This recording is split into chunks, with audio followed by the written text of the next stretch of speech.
Saya akan mengajak semua saudara sebagai anak-anak Tuhan untuk menemukan sebuah kebenaran bahwa gambar atau bayangan atau konsep tentang Tuhan itu tidak didapat di ibadah-ibadah, baik kebaktian hari Minggu, kebaktian rumah tangga, KKR, seminar, retreat, dan sebagainya.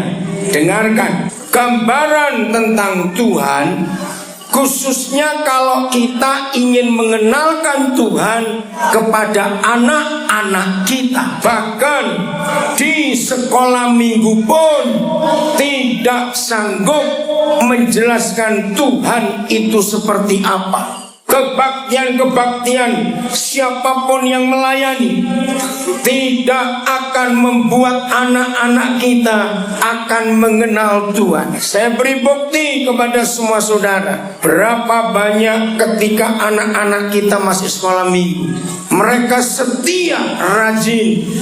Bahkan seringkali kita belum bangun. Kalau hari Minggu anak-anak sudah bangun duluan, mau ke gereja, mau sekolah minggu.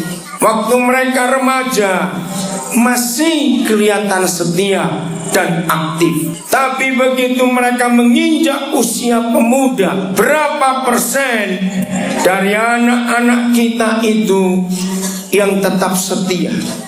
Saya pernah jadi guru sekolah minggu hampir 14 tahun, saudara. Saya sempat kecewa dengan Tuhan karena ada beberapa di antara anak-anak yang saya ajar itu, mereka sebagian tidak setia kepada Tuhan. Saya sedih. Di situ saya mulai mencari apakah salah yang saya ajarkan di sekolah minggu. Apakah kurang kreatif sehingga membuat anak-anak seperti itu? Tidak, ternyata. Makin lama saya jadi hamba Tuhan, saya menemukan sebuah fakta, saudara. Ternyata gambar tentang Tuhan, untuk menjelaskan tentang Tuhan, untuk membuat anak-anak kita mengerti tentang Tuhan, itu harus dimulai dari kita berdua sebagai papa mamanya anak-anak itu. Saya beri contoh konkret begini. Orang-orang tua yang seringkali mengalami kesulitan, adik-adik yang masih SD, SMP, SMA, yang masih mahasiswa atau pemuda yang karyawan juga, atau peladang masih tinggal di desa. Suatu hari nanti kalau kalian menikah, ingat firman ini, sehingga nanti kalau kalian jadi orang tua dan kalian ingin nanti anak-anak kalian menghormati kalian, respect, taat, dengar-dengaran. Dengarkan, saya akan bicara dulu untuk papa mama kalian hari ini. Begini ibu bapak, ayah ibu yang diberkati Tuhan. Hanya ada satu hal saja yang membuat anak-anak respect, hormat, dan mau mendengar kita orang tua bicara kepada mereka. Bukan dua, bukan tiga, satu saja, yaitu jangan ada kemunafikan di rumah. Anak-anak kita sangat marah, kecewa kalau melihat orang tuanya munafik. Dalam hal apa? Dengarkan ini. Anak-anak, nanti Om minta kalian menjawab serentaknya. Kalau Om katakan kalimat-kalimat ini dan kalian setuju, katakan setuju atau benar, supaya semua kami orang tua itu mengerti. Anak-anak tidak akan pernah respect. Maaf saya ngomong pakai istilah sehari-hari, karena bapaknya kumisnya tebal betul. Anak-anak tidak respect karena body bapaknya gede. Tidak. Anak-anak respect kalau kelakuan kita orang tua di dalam rumah dan di luar rumah itu sama. Kalau ayah ibu di rumah rajin bertengkar, Di rumah jahat, suami istri sering ribut. Tapi kalau keluar rumah, apalagi waktu ke gereja, waktu ada undangan pesta kemana, ini ayah ibu nih kelihatan harmonis, bergandengan tangan. Dengarkan, anak-anak muntah lihat pemain sinetron kurang ajar ini. Dengar itu baik-baik. Anak-anak benar atau tidak mengatakan ini? Oh, kok takut? Dengarkan orang tua. Saya mempelajari apa yang menjadi dasar hukum firman Tuhan, bahwa ayah ibu itu adalah contoh baik maupun tidak baik untuk anak-anak. Ibu bapak saudara-saudara dengarkan ini. Binatang itu bukan makhluk peniru. Manusia ini peniru. Maka itu saya beri bukti. Kalau ada seekor anak sapi lahir, misalnya di Kecamatan Motoling, dari tadi pagi kami berangkat karena Sabtu malam kami tiba, tidak lihat daerah ini. Tadi pagi kami turun ke Amurang, wah kami lihat banyak sapi. Ya pedati, bukan pedati ya, apa gerobak orang sini bilang, yang bawa ke ladang itu sapi roda, oke. Banyak sapi. Nah, misalnya suatu hari di daerah ini gak ada sapi, misalnya, lalu seekor anak sapi dilahirkan. Begitu lahir anak sapi ini, induknya mati. Maka sapi ini sejak dia lahir tidak pernah ketemu sapi-sapi yang lain. Misalnya di daerah Lalumpe ini atau Kecamatan Motoling ini adalah peternakan kerbau. Kalau sore ke Toraja, Sulawesi Selatan, hampir kita nggak pernah ketemu sapi, kerbau di mana-mana. Nah, misalnya seekor anak sapi yang baru lahir dan ditinggal mati oleh induknya, dan anak sapi ini sampai gede dia tidak pernah ketemu sapi-sapi lain selama hidupnya, tidak pernah ketemu sapi, tapi kumpul dengan kerbau karena begitu banyak kerbau di daerah ini. Pertanyaan saya, dia tetap sapi atau berkelakuan seperti kerbau?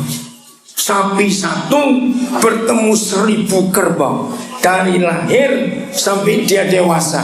Jawab, tetap sapi atau berkelakuan seperti kerbau? Siapa jawab kerbau? Ada yang jawab? Woi, pintar semua. Binatang tidak pernah terpengaruh oleh lingkungannya. Anak ayam begitu menetas, dia gak pernah ketemu ayam. Begitu dia menetas, dia kumpul bebek banyak. Bayangkan ya, seumur hidup anak ayam ini tidak pernah jumpa ayam. Langsung begitu netas dari telur, dia jumpa bebek. Ada ribuan bebek kumpul dengan satu anak ayam ini. Pertanyaannya sama, anak ayam ini tetap jadi ayam atau ikut jadi bebek? Ayo jawab cepat. Nah, itulah binatang. Tapi dengar, jangan marah dulu. Kalau ada satu anak pendeta dari Lalumpe, begitu lahir pindah ke Jakarta, dan sejak dia lahir kumpul 5 maling, jadi apa dia? Nah, itu bedanya. Aneh bukan? Jadi manusia itu makhluk peniru. Kalau binatang tidak. Jangan ada yang sok hebat, sok nganggur, mengajar anak ikan berenang, mengajar anak burung terbang. Sombong betul kamu. Betul? Mereka tidak perlu diberitahu, kamu ikan ya, bukan kucing. Tidak perlu. Binatang itu otomatis tahu siapa dirinya. Tapi kalau anak orang tidak diajar jadi orang, dia pasti jadi orang-orangan. Catat itu. Betul? Nah, siapa guru yang paling baik untuk anak-anak? Siapa bisa jawab? Wih, pintar. Orang tua guru yang paling baik untuk anak-anak. Mari kita lihat ayatnya. Ulangan 6 ayat 7. Ulangan pasal 6 ayat 7. Hampir 4.000 tahun yang lalu Yahweh menyuruh Musa untuk menulis firman ini. Mulai ayat 6 saya baca. Ulangan 6 ayat 6 dan 7. Apa yang kuperintahkan kepadamu kapan? Pada hari ini. Kalau dibaca 10 tahun yang lalu, bunyinya apa? Tetap pada hari. Kalau kita baca 10 tahun yang akan datang, dia bunyi apa? Tetap pada hari ini. Berarti firman Tuhan berlaku setiap hari. Ini hebat. Satu-satunya kitab suci dari agama apa saja di dunia yang kata waktunya adalah hari ini, cuma kitab suci kita.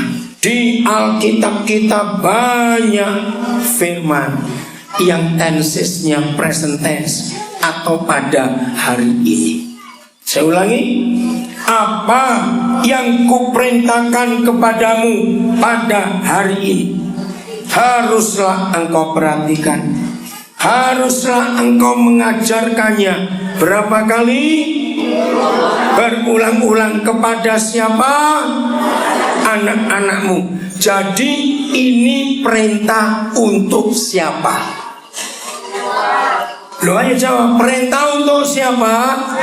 Orang tua. Dengar orang tua, anak-anak, Om ajar kalian hari ini. Dengar, bukan saya mengajar anak-anak berontak, tapi saya ingin melihatkan orang tua.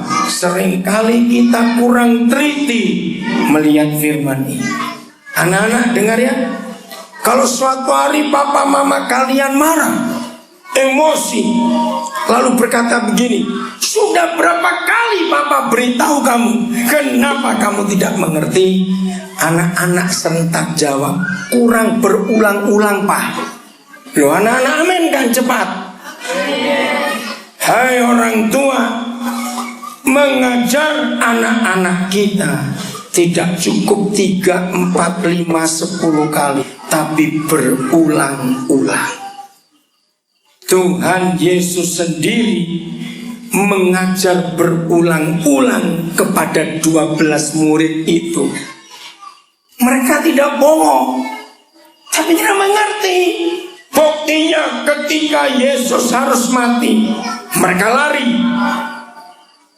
Berapa kali Tuhan Yesus mengajar mereka, anak manusia harus menderita di Yerusalem, ditangkap, diseksa, disalibkan, dikuburkan, dan bangkit. Itu berkali-kali, tapi mereka tidak ngerti. Kenapa ada kitab yang namanya kitab ulangan? Karena kita bodoh. Maka itu perlu ada pengulangan terus-menerus. Orang tua, ajarkan kepada anak-anak kita berulang-ulang. Dan tidak hanya mengajar, tapi apa? Baca. Dan ayo baca kitab. Dan apa? Ayo saya tanya yang bahas kita. Dan apa setelah mengajarkan berulang-ulang? Membicarakannya. Kata lain, membicarakannya itu mendiskusikannya. Tolong semua orang tua, anak-anak muda yang cepat atau lambat kalian akan menikah, simpan firman ini. Anak-anak tidak hanya perlu diajar berulang-ulang, tapi perlu diajak diskusi. Kata lain membicarakan adalah mendiskusikannya dengan anak-anak itu. Dan surga memberikan 4 tempat untuk mengenalkan Tuhan kepada anak-anak. Tempat pertama di mana? Ayo baca. Di mana? Apabila engkau duduk di rumahmu. Ini tempat yang pertama.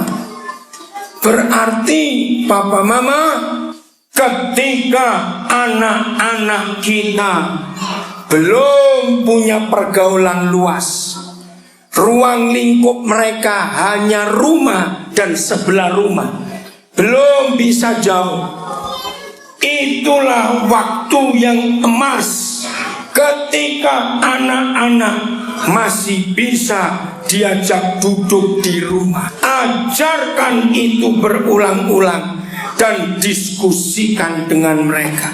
Seringkali orang tua terlambat menggenapi tempat pertama ini. Dengarkan, ketika anak-anak mulai remaja, mulai dewasa, mereka keluar rumah sebab mereka sudah punya teman dan dunia sendiri.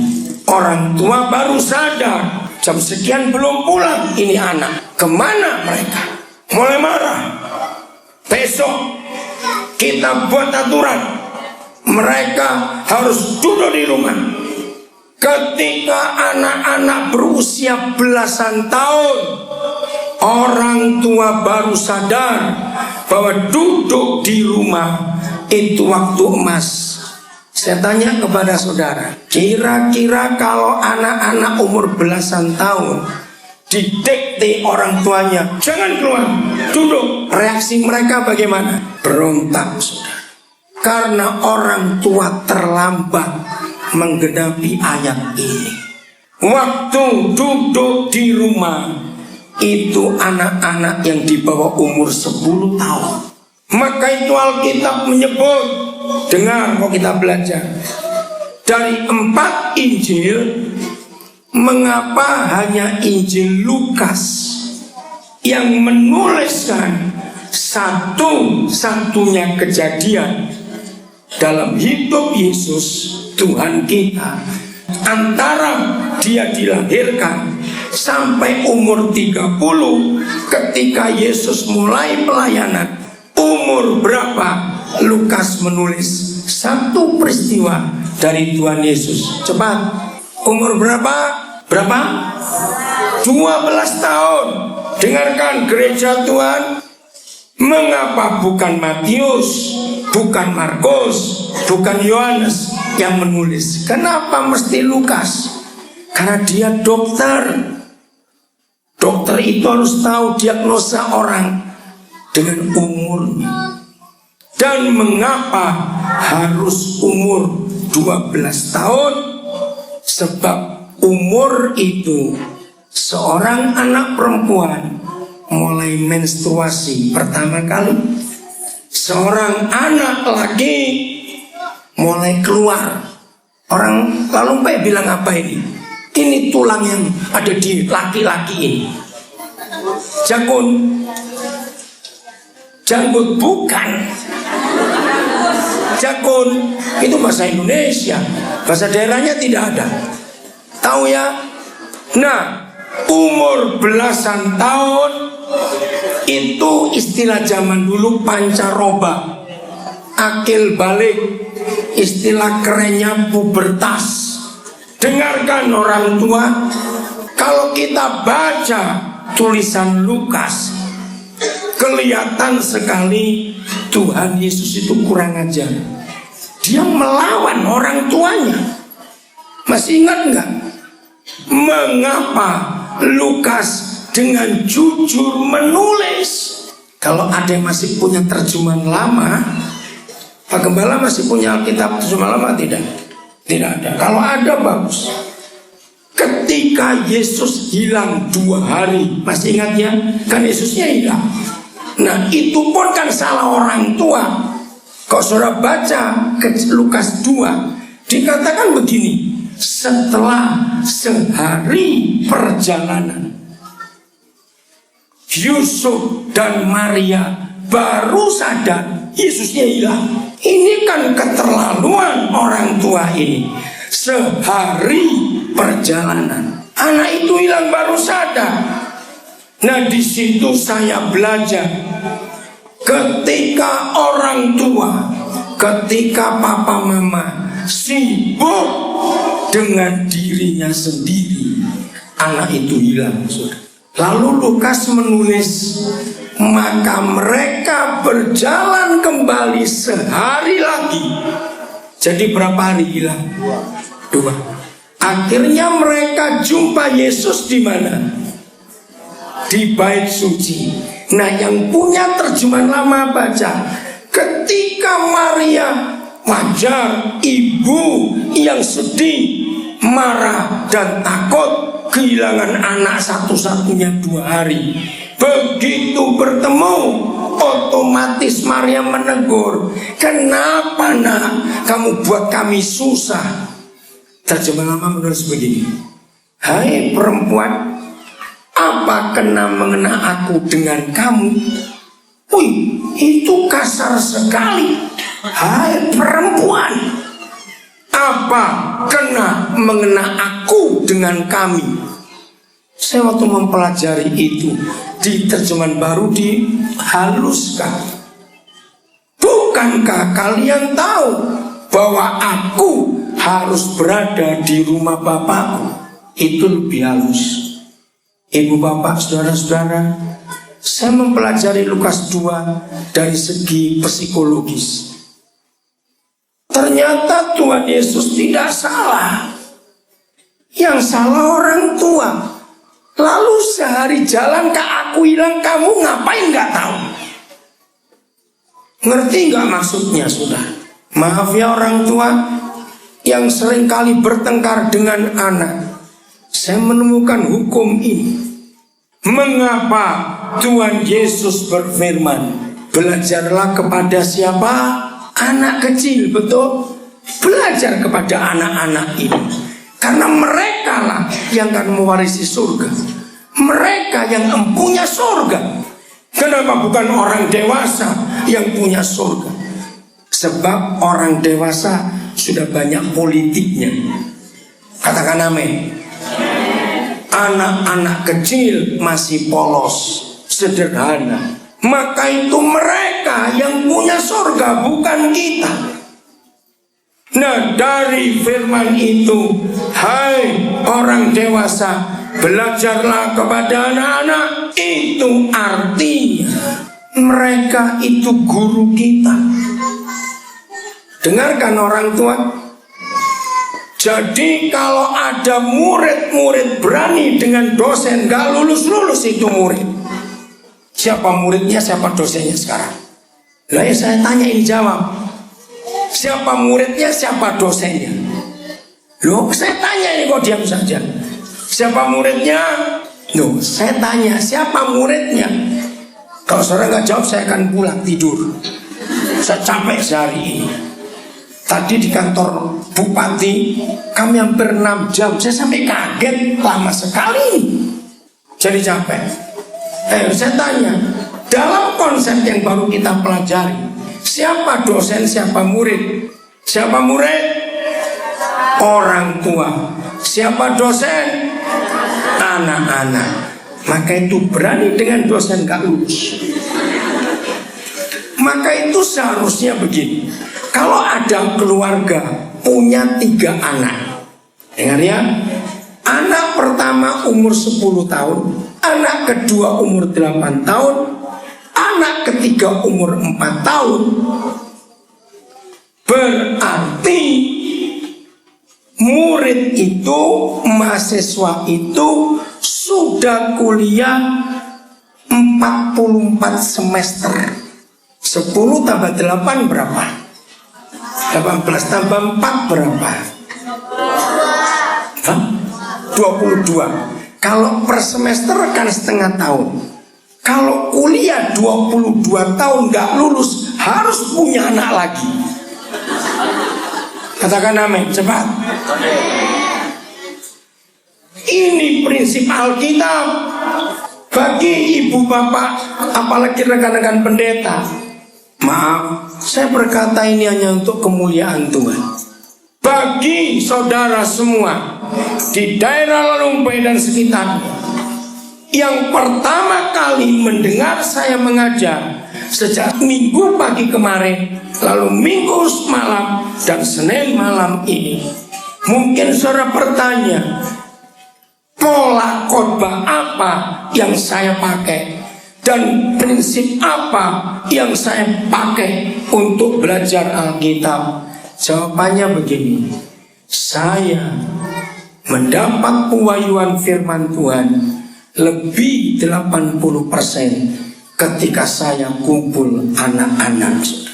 Karena saya pakai prinsip Tuhan Yesus, anak-anak itu dosen, hormati mereka. Nah, dengarkan salah satu konsepnya. Saya nggak bisa bicara semua, terlalu malam nanti. Ketika orang tua marah kepada anak-anaknya, lalu mengeluarkan kalimat, mengapa kamu tidak bisa ngerti papa dan mamamu? Dengarkan, anak-anak, om ajari kamu bukan untuk kurang ajar, tapi kamu harus belajar dari kalian, karena itu firman Tuhan. Pertanyaannya begini, antara kita orang tua dengan anak-anak, siapa yang pernah jadi siapa?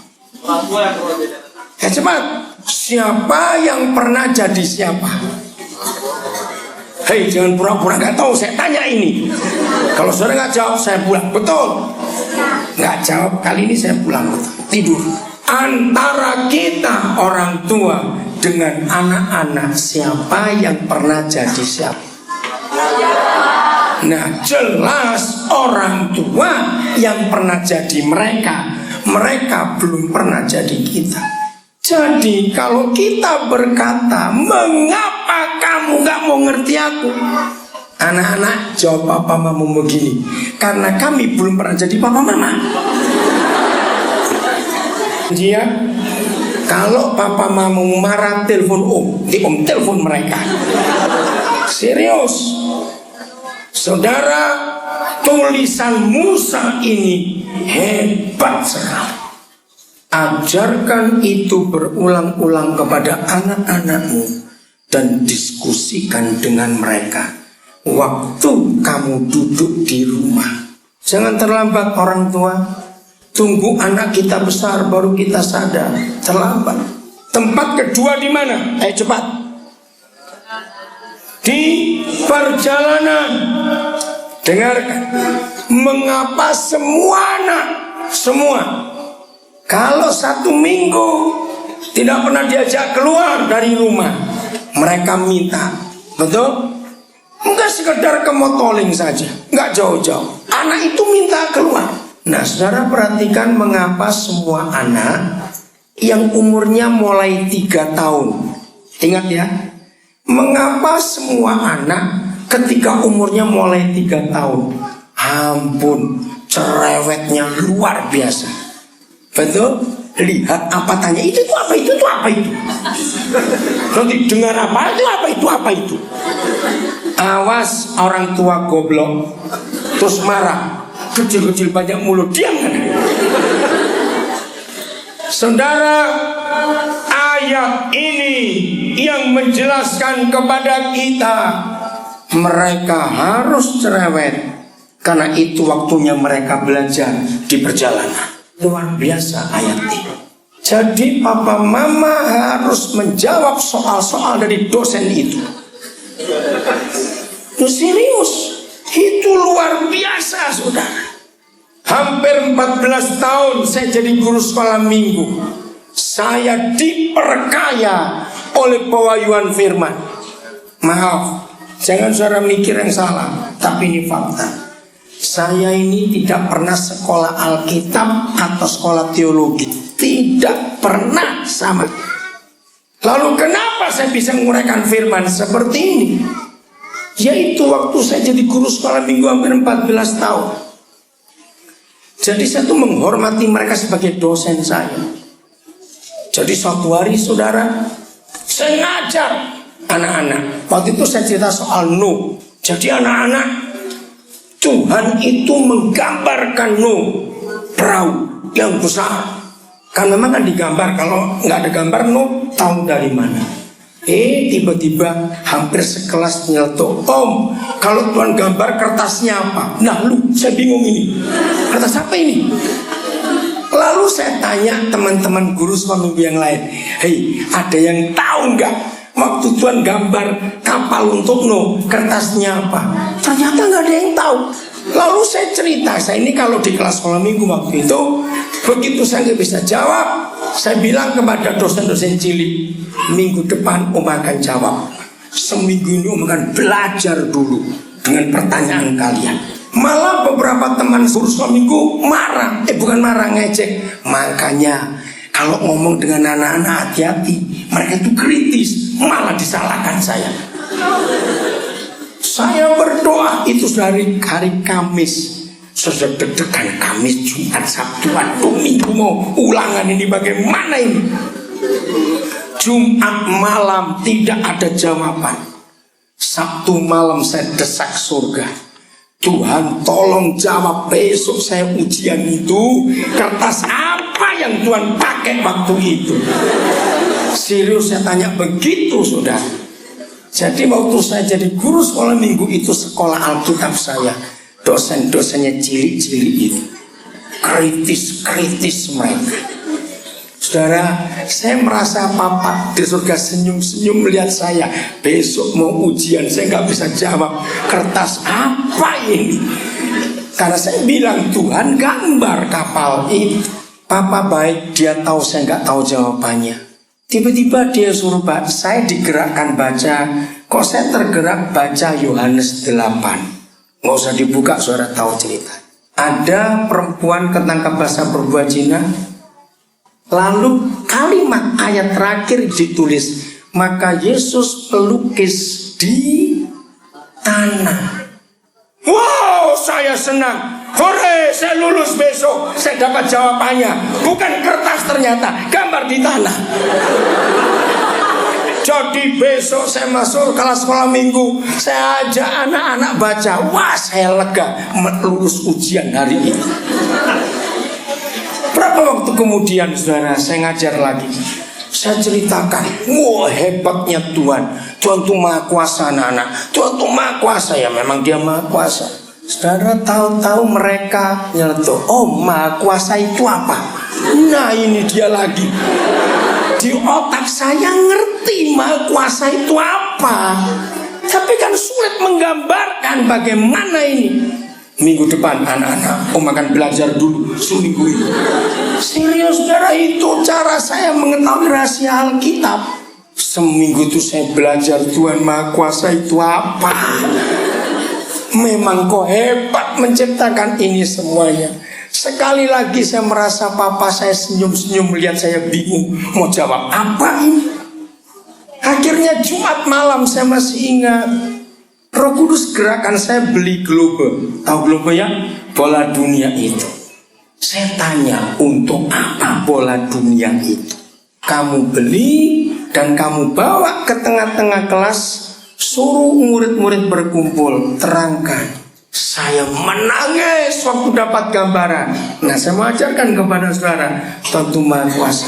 Lalu minggu, wah dengan bangga, saya bilang saya pasti lulus lagi kali ini. Nggak mungkin dosen-dosen itu bisa ngalahkan saya.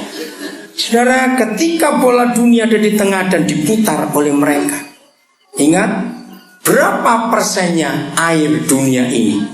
Yang belajar ilmu bumi, berapa persen air? Ini nggak lulus semua ini orang segini banyak ini. Dulu sekolahnya apa kok bisa S1 ini? Awas, berapa persen air dunia ini? Berapa? 2/3. Ini bagaimana ini sekolah ini, gurunya di mana semua ini? 1/3 itu daratan, 2/3 itu air. Saya tanya mereka, anak-anak, dunia yang 2/3 air kamu lihat ini kan biru ini, semua ini air. Kan begitu bukan kalau lihat globe? Nah, ini berputar atau tidak? Saya lihat wajah mereka mulai, wow. Ayo jawaban, berputar atau tidak? Rasa atau tidak? Kalau rasa itu pusing namanya. Dunia ini berputar walaupun kita nggak merasa. Saya Roh Kudus beri saya hikmat, anak-anaknya. Air begitu banyak diputar air tidak muncrat. Apa bahasa daerahnya muncrat? Tambur? Bukan luber, lain. Tambur, apa betul ya? Bayangkan diputar, airnya tidak tambur. Mereka mulai matanya itu. Terus saya tanya, Indonesia di mana? Ayo, dari bola dunia itu Indonesia di sebelah mana posisinya? Cepat, ayo di mana? Ini saya anggap anak-anak sekolah minggu semuanya. Iya, di mananya? Di tengah. Jadi seharusnya, sebetulnya kita tuh berdirinya itu miring begini. Lo coba bayangkan, iya atau tidak? Terus saya tunjuk anak-anak, mana Australia anak-anak? Kan di bawah. Harusnya orang Australia berdirinya lebih celaka lagi. Dan ini diputar, kita tidak lompat keluar. Nah, itulah Tuhan Maha Kuasa. Dia pegang ini. Anak-anak begini-begini sudah. Saya diberkati, mereka juga diberkati. Dan saya bisa banyak cerita yang lain. Hebatnya kalau kumpul dosen-dosen. Maka itu orang tua, mengapa iblis begitu benci anak-anak? Ingin mereka ambil untuk mereka hancurkan sejak masih kecil. Jadi ibu bapak, sekolah terbaik bukan di Manado, bukan di Amurang, bukan di Makassar. Sekolah terbaik itu di rumah. Katakan amin. Siapa gurunya? Orang tua. Duduk di rumah dan waktu berjalan. Tempat ketiga di mana? Dengan cepat. Baca. Di mana tempat ketiga sekolah itu? Waktu berbaring dengan.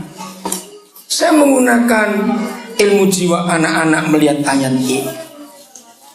Siapa pernah bertanya dan belum tahu jawabannya? Biar hari ini saudara tahu. Semua bayi, anak-anak yang punya adik-adik masih bayi, pasti kalian mau bertanya, mengapa semua bayi sebelum umur setahun tidur nyenyak, tiba-tiba bisa senyum tertawa sendiri? Betul tidak? Saya tanya ya atau tidak? Lain kali nangis, tidak ada apa-apa, terus tidur lagi. Nah, ayat ini yang menjelaskan. Ternyata bayi-bayi, anak-anak balita itu satu hari mimpinya lebih dari 20 kali. Awas yang sudah tua mimpi terus sepanjang tidur namanya. Awas. Bayi-bayi itu mimpi lebih dari 20 kali sehari. Untuk apa Tuhan membuat mereka banyak mimpi? Maka itu kalau mimpinya menyenangkan, dia tertawa dalam tidur. Kalau mimpinya takut, maka dia nangis dalam tidur. Ilmu jiwa membongkar ayat ini. Ternyata satu-satunya cara membuat seorang manusia jadi pandai dan jenius kalau dia banyak mimpi waktu kecil. Sebab waktu balita itu mimpi, ternyata imajinasi. Nah, ini yang membuat manusia bisa menciptakan macam-macam.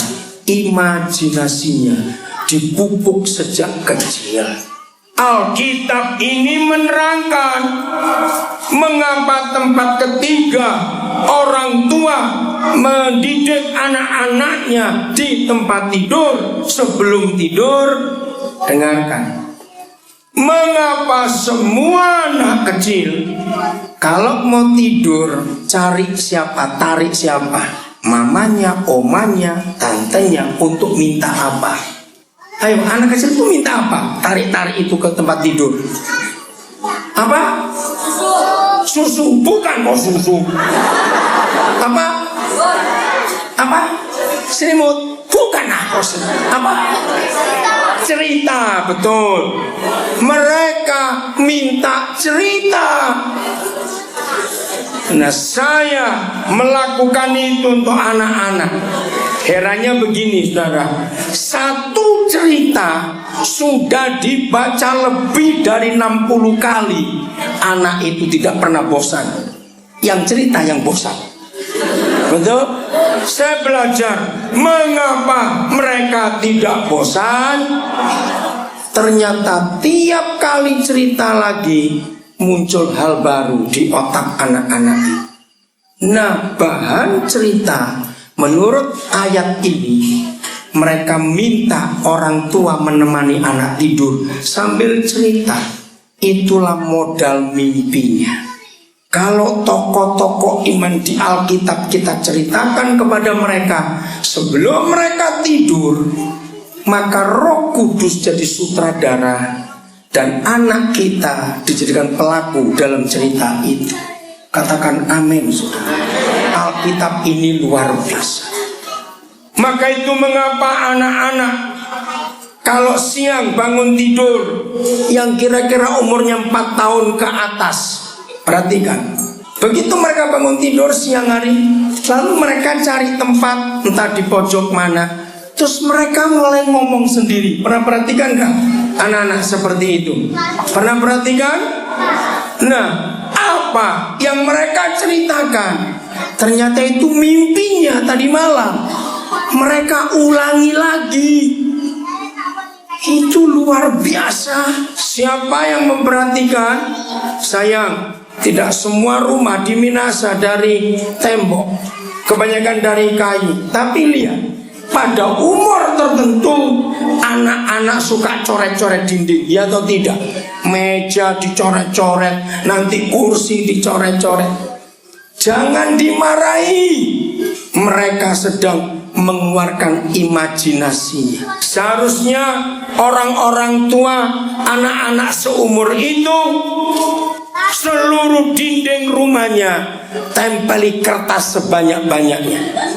Sediakan alat-alat tulis warna apa saja. Suruh mereka puas mencoret-coret di situ, karena mereka mengembangkan idenya. Dan ini ayatnya. Nanti kalau kertas pertama sudah penuh, robek, ada kertas yang kedua di situ. Suruh dia coret-coret lagi. Nanti anak-anak kita jadi pintar-pintar waktu dewasa. Maka itu awas, mama-mama yang suka nonton sinetron, waktu anak minta tidur cerita, mama mau nonton, ada setan itu nggak tidur, awas kamu ada setan. Itu mama paling bodoh sedunia. Maka malam itu anak itu tidurnya takut. Mereka pastikan mimpi setan-setan itu. Itu mama goblok betul, bertobat. Jadi ayat ini itu luar biasa, saudara. Hampir 4.000 tahun yang lalu, saudara, tulisan seperti ini yang bisa dipercaya dan dipakai sampai hari ini.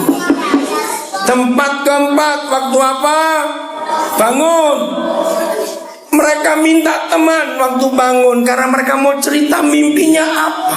Nah, beginilah cara orang tua menggambarkan Tuhan kepada anak-anak lewat hidup berdua.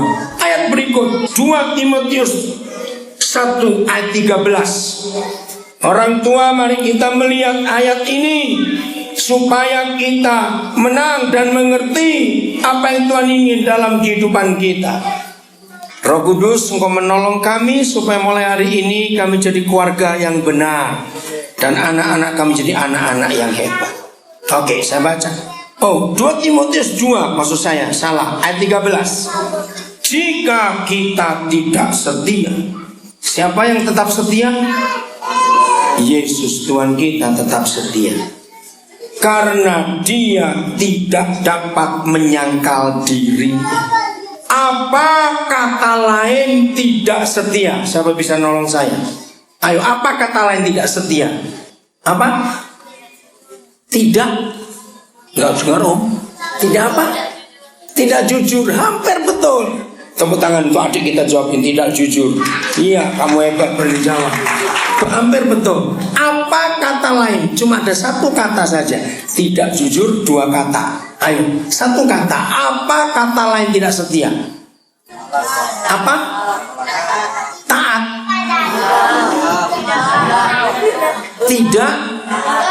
Tidak jelas, tidak apa? Tidak apa? Enggak. Oh, dengar kamu tidak apa?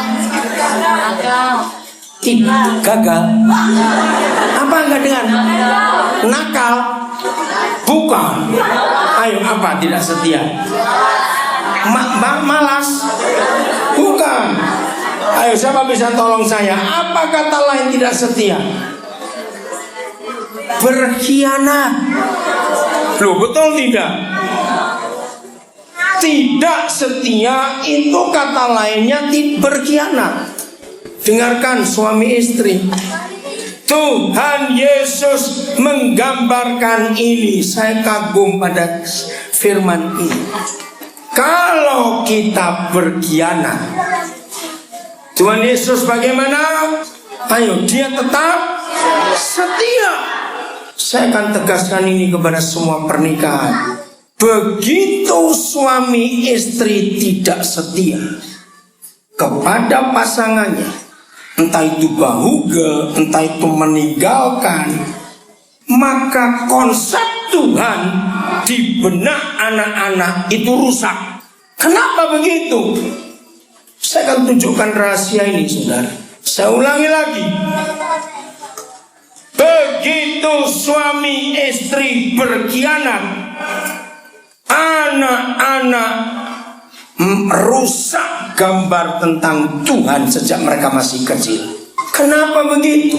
Senakal-nakalnya anak-anak, saudara. Saudara pernah kenal anak nakal sekali. Lihat, begitu dia tahu papa mamanya berkelahi, nangis tidak anak itu. Walaupun anak itu nakalnya luar biasa. Saya pernah buat research ini, saudara. Walaupun anak itu nakal, tapi kalau papa mamanya berkelahi, mereka dia nangis. Apa yang dia tangisi? Dia takut kalau papa mamanya pisah. Dari mana anak itu muncul pengertian itu? Saya belajar dari firman ini. Yesus itu mempelai laki-laki surgawi, betul? Gereja adalah apanya? Mempelai perempuannya. Berapa kali kita tidak setia kepada Tuhan Yesus? Dia tetap tunggu kita balik. Katakan amin, saudara. Amin. Begitulah suami istri belajar untuk setia. Mengapa kalau kita berkhianat dia tetap setia? Karena dia tidak dapat apa? Menyangkal dirinya. Kenapa? Kita buka Wahyu 19 ayat 11. Kita lihat ayat ini. Lalu aku melihat surga terbuka. Sesungguhnya ada seekor kuda putih, dan ia yang menungganginya bernama siapa? Yang setia dan yang benar, yang menghakimi dan berperang dengan adil. Ternyata namanya itu setia. Maka itu tidak mungkin dia tidak setia. Hebat sekali. Dan itulah pernikahan. Di dalam pernikahan hanya ada satu modal, yaitu kesetiaan. Saya tanya saudara, ada burung yang dikenal dan diakui oleh internasional, sehingga burung itu selalu jadi simbol perdamaian. Burung apa itu? Merpati. Mengapa merpati jadi burung yang khusus? Kenapa tidak manguni? Lain cerita lagi kalau manguni. Itu yang belum tahu, itu burung hantu yang ada di Minasa. Saudara, mengapa merpati menjadi simbol perdamaian? Merpati juga menjadi simbol kesucian dan kesetiaan, betul? Ternyata Tuhan ciptakan merpati itu adalah binatang yang setia. Burung apa saja yang kita pernah kenal bisa ganti-ganti pasangan, hanya merpati yang tidak. Merpati itu gak sekolah tapi pintar. Kita sekolah, goblok, awas dalam nama Yesus. Mengerti kata ini? Merpati itu setia pada pasangannya. Mereka gak pernah ganti-ganti pasangan. Saya tidak tahu kalau di Sulawesi Utara. Saya Saya lahir di Surabaya. Waktu saya masih kecil, saya heran. Orang-orang Madura, itu orang Surabaya, punya kebiasaan unik membuat aduan burung merpati. Ternyata hanya satu burung yang bisa dibuat aduan. Nah, saya tidak pernah ketemu di provinsi lain seperti orang Madura. Jadi begini saudara, mereka aduan dan seringkali dibuat judi. Betinanya, kalau saya pakai istilah istrinya merpati itu dipegang di darat, ya, megangnya itu bagus. Saya pernah melakukan itu, tapi bukan untuk judi, main saja, karena itu burung hebat sekali. Ekornya dengan kakinya dipegang begini caranya ya, jadi ibu jari itu ke belakang. Begitu kakinya menempel ke ekor, lalu dipegang dengan ekor, ya, nggak apa-apa, berkelahi sendiri dia. Tidak mungkin ada toki RW malam-malam begini. Oke, begitu dia dipegang, sayapnya harus lepas, tidak boleh. Lalu suami merpati ini dilepas jauh sekali, bisa 2 kilometer. Makin jauh jaraknya, berarti itu pemenangnya nanti. Bisa 10 kilometer. Udah. Ini ada banyak istri merpati, bisa 5, bisa 10, bisa 15. Jadi berjejer, bisa bayangkan ya. Mereka tunggu kira-kira sampai kapan. Mereka lihat dari jauh ada titik-titik hitam. Mereka mulai siap-siap. Berarti suami-suami merpati pada datang. Yang saya kagum begini saudara, begitu mulai mendekat, maka semua orang yang memegang istri merpati ini, begini tangannya, otomatis sayap merpatinya akan buka.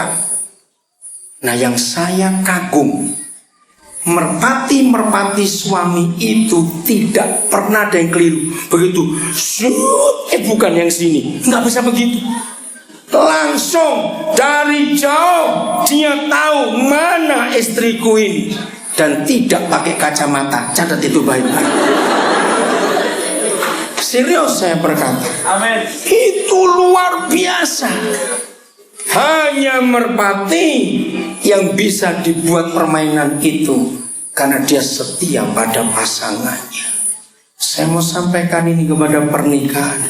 Maaf ya, kemarin terus terang anggota tim ini ngomong-ngomong pada saya. Bahkan tadi ada ibu satu yang ikut ke Amurang cerita juga. Mereka pada bilang belum pernah dengar khotbah sekeras yang kemarin malam. Maka itu saya agak lembek malam ini. Tapi saya akan tetap ngomong keras. Kalau ada yang bahugel lagi, matilah kamu dalam nama Yesus. Saudara harus belajar dari merpati yang tahu diri dan setia. Amin. Mereka tidak pernah ganti-ganti pasangan. Mengapa saya berani mengajar ini? Bahwa gambar tentang Tuhan tidak bisa disampaikan di sekolah minggu, di kebaktian, di acara-acara rohani. Tidak. Gambar tentang Tuhan hanya dilihat oleh anak-anak di rumah. Itulah papa mamanya. Saya akan akhiri dengan ayat, dengan konsep ini. Kejadian 1 ayat 26. Kejadian 1:26. Dengarkan baik-baik. Berfirmanlah Tuhan. Baiklah siapa? Alkitab saudara baca. Baiklah siapa? Kita, huruf besar. Jadi Tuhan kita satu atau banyak? Kalau pakai kata kita di sini. Jawab baik-baik, kok saya ragu-ragu. Satu atau banyak? Lebih dari satu. Baiklah kita menjadikan manusia menurut gambar dan rupa kita, supaya mereka berkuasa atas ikan-ikan di laut. Saya bertanya kepada banyak teolog yang saya kenal. Saya baca banyak buku tafsiran Alkitab. Membingungkan malah jawaban semua. Kenapa enggak berkata begini? Berfirmanlah Tuhan, baiklah aku menjadikan manusia menurut gambarku dan rupaku. Kenapa kita? Siapa mereka? Para teolog menerjemahkan itulah Tritunggal. Yang masih percaya itu hari ini saya akan tunjukkan bahwa pendapat itu salah. Kata kita bukan Tritunggal, Bapa, Putra, Roh Kudus, bukan. Lihat ayat 27. Maka Tuhan menjadikan manusia itu menurut apanya? Gambarnya.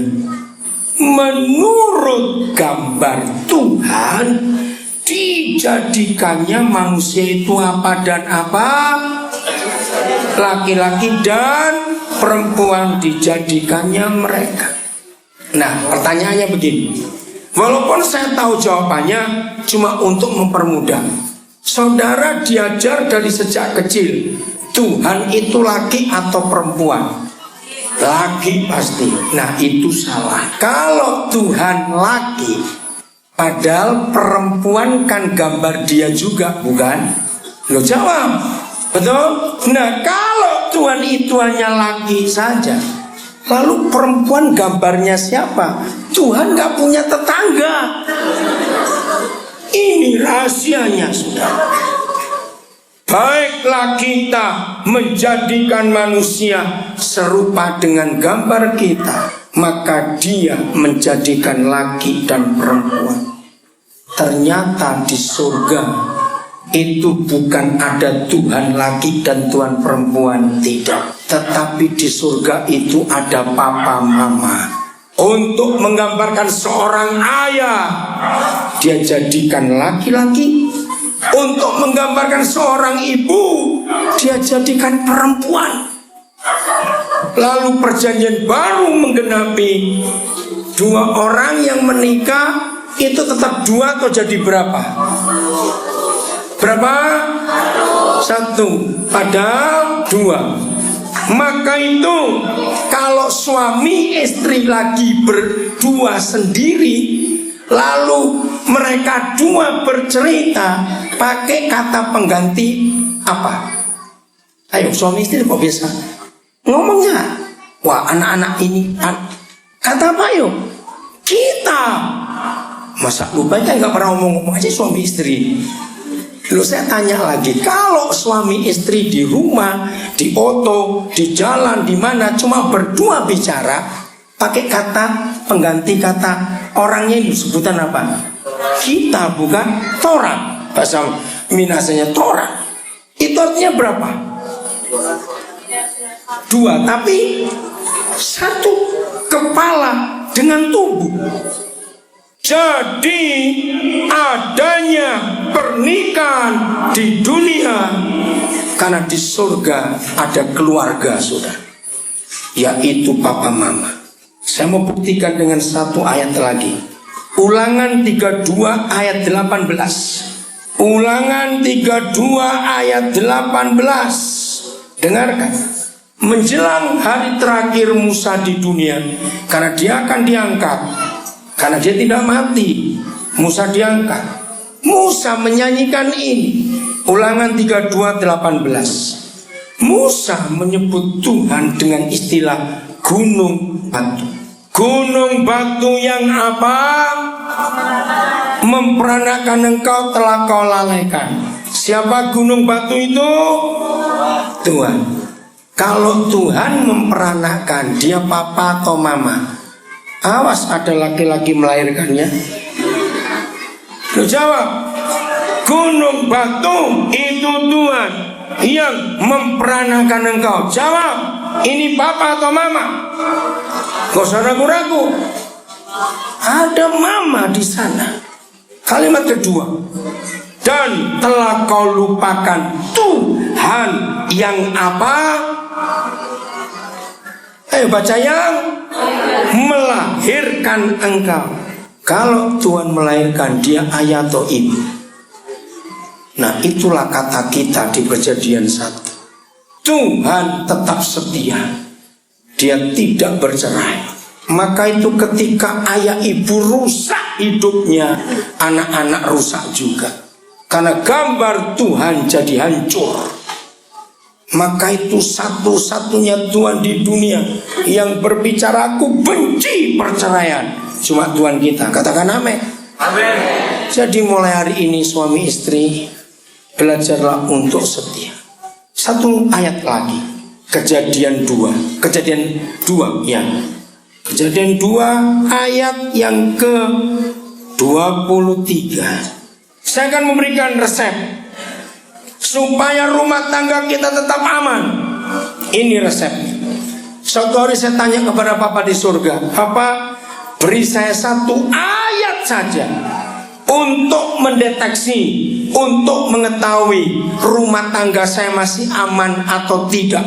Dan ini ayat yang diberikan, Kejadian 2:23. Jadi dengar, istri-istri besok bangun agak siang supaya suami bangun duluan. Inilah cara kita mendeteksi pernikahan kita masih aman atau tidak, sehingga tidak ada bahugal di antara kita, tidak ada perselingkuhan. Saya tanya dulu kepada saudara, ketika Tuhan menjadikan Hawa, Adam dibuat apa? Ayo jawab, Adam dibuat apa? Salah, tidur nyenyak. Jangan lupa kata nyenyak. Kenapa penting kata nyenyak? Kalau Adam nggak dibuat tidur nyenyak, berarti mata sebelah masih terbuka. Terus ketika Tuhan buat buat Hawa, komentar banyak, hidung kurang panjang Tuhan, itu kupingnya salah, itu mata begini, komentar terus Adam. Maka itu Tuhan buat dia tidurnya. Begitu Hawa selesai dibuat, Adam dibangunkan Tuhan. Begitu, kok belum keluar ayatnya, mana itu? Begitu Adam bangun, lalu melihat ada perempuan yang seumur-umur dia belum pernah lihat perempuan. Reaksinya apa pertama kali? Kira-kira bagaimana reaksi Adam pertama kali?